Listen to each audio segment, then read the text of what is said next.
Like I've said many times before, if you want Liverpool Football Club to stop in this market, they are not stopping.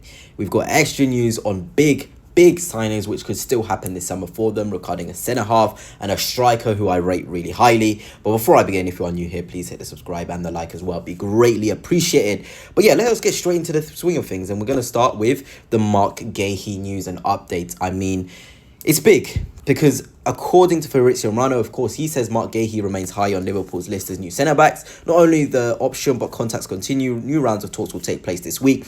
Obviously, Fabrizio, I have noticed he doesn't properly put things in unless David Ornstein comes out with a bomber or Pletty goal or any other people, maybe Dave O'Cop as well, or all the main guys for Liverpool. He wouldn't put out the sort of big news that I'm about to say unless more people come out to say it. And Dave O'Cop has been pretty good with this Guehi stuff. He said a deal is getting closer and advancing. He says Liverpool have now reached an agreement on personal terms with Guehi on a deal. And this is absolutely massive because the main thing was with Liverpool and Guehi, it was never the fee. Liverpool are happy to pay the 40 million, I think, like Crystal Palace want. But Guehi, with the World Cup coming up, can you assure him some game time? And we all know about Konate's situation. It seems as though that contract is not going to be signed. And it's a massive shame. And I saw a lot of Liverpool fans comment on my last video telling me, you know what, if Konate wants to go, he wants to go. In fact, a lot of you, I generally found that you aren't big fans of Konate, which shocked me because I'd absolutely take him on Arsenal for sure. But it was surprising to see you thought Guehi is actually the better centre-half than Konate, which is quite interesting. I think Guehi is phenomenal, but Konate deserves respect from my POV and what I've seen about him playing because he's a top wide centre-half. He's done so much for Trent on that side. That title wouldn't have been won if Konate wasn't there covering and swooping up for Trent. Champions League, they got to a final. Konate again having to do the Trent work. And, you know, the final you lost in the Champions League was because Konate couldn't help Trent cover the back stick for Vinicius Jr. So I think he deserves respect. I'm sure Liverpool fans do respect him. But Marc Guehi in his own right is a phenomenal centre-half. He genuinely is. And, you know, Ed Aarons did say Liverpool are trying to make a different deal. They're going to try as best they can to get the best deal for them. Because at the end of the day, Liverpool can pay the 40 million, no doubt about it. But what's best for the club? If they can haggle the fee down and offer a player that they don't really want to use, great. Ben Doak is another phenomenal winger. He was really good for Middlesbrough, I think it was last season. Liverpool are willing to add him in a deal to sign Marc Guehi, and we know Crystal Palace have been interested in Ben Doak before, and we're willing to pay, I think, around 25 million for him. I think it was them, in fact. So if Liverpool can sort of give Crystal Palace a player that they sort of don't really want to use this season and get Marc Guehi, it would be really good for them. A really good deal. But at the end of the day, Marc Guehi for me, on the ball, great. Off the ball, great. Leadership, great. England international, great. There's too many pros to this signing for me. It genuinely has so many pros. And you will not see a level drop from Guehi coming in and Konate leaving.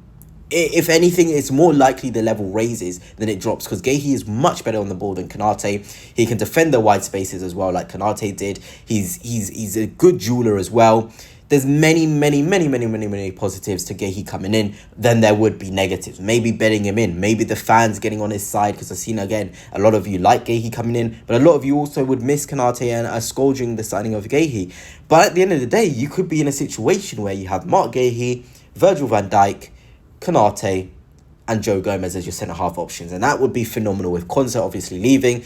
That would be one of the best centre-half group of defenders. Genuinely would be. And I would genuinely look at that and be like, ooh, I don't want to be playing against Liverpool. They've already got a phenomenal attack with Wirtz, Szoboszlai, Salah, Diaz, Gakpo, Nunes if he wants to stay. I rate Nunes quite high, to be fair.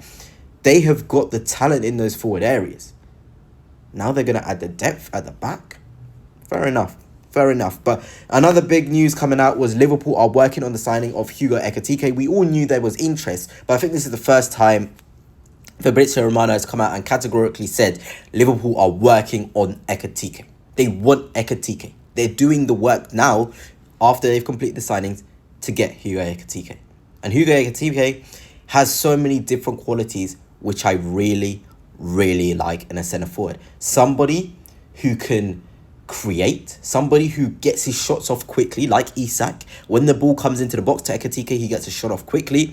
He has a nice variety of finishes as well, outside the box, in the box. He's not physically mature to the levels that I would say this guy's world class, but he's still got a good frame about him. And right now, if you bring him in, he's fine. He'll make an impact. He'll score goals. He'll also help other people score goals from his pure movement across the front line. I almost describe Ekitike as really bouncy. A player who can't just stay centrally. He has to move a lot. And for Liverpool, they need that in a centre forward. For Arsenal, we don't need a centre forward to bounce around. We need you to stay full in the central areas to be in the box to score. Ekitike can move around because Salah can come central. Wirtz can come central. Szoboszlai can come central. There's so many different ways Liverpool can operate with Ekitike and improve. He's better than Nunes. He's better than Jota, without a shadow of a doubt. He scored, 22 goals last season, 12 assists. That's a phenomenal balance for a centre-forward. And he was still, I think, underachieving his XG. So there's even more levels he can get. He can do a 20-goal a season. I don't think straight away. But give him 3 seasons, I think he's a guy that can get you 20 goals a season. He genuinely is. And people will say, oh, he can't play on his own up front. Without Marmoush, he was absolutely fine.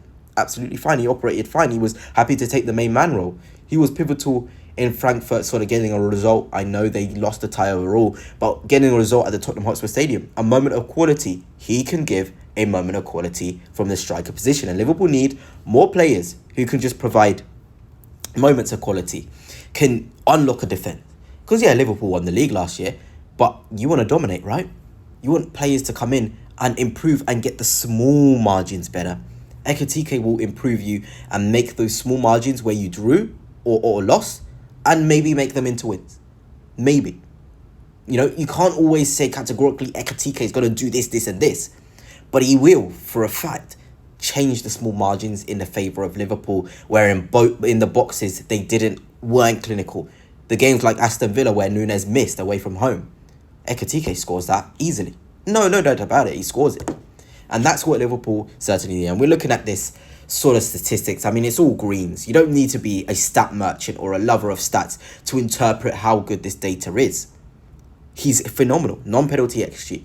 Successful take-ons. He's a great dribbler, by the way. Isak comparisons are there for a reason. This guy can dribble. If you can't get Isak, you get Ekitike. It's as simple as that. You don't need to be too smart about it. Same with the Trent situation. Who's the next best attacking right back out there? Frimpong. Okay, Robertson situation. Who's the next best attacking left back? Kirkes. Ekitike, the next best Isak-like player is Ekitike. It doesn't need to be too complicated, and Liverpool aren't overcomplicating the market. Again, with Konate, who's the best wide centre-back out there, not named Konate, that can deal with duels out wide? It's Marc Guehi. And this is what Liverpool are doing, and it's very, very impressive. And this could be Liverpool next season. I still maintain they need a proper 6, but I know Bajcetic is there, and I hope he stays fit. But this team is phenomenal. Balanced. Quality. Wirtz can come central. Ekitike will go out wide. Szoboszlai will go central. Wirtz will go out wide. There's so many different ways. Players on this graphic doesn't necessarily mean they're going to be stuck in that position. Rotations will be able to happen, and Arne Slot's men will get even stronger next season.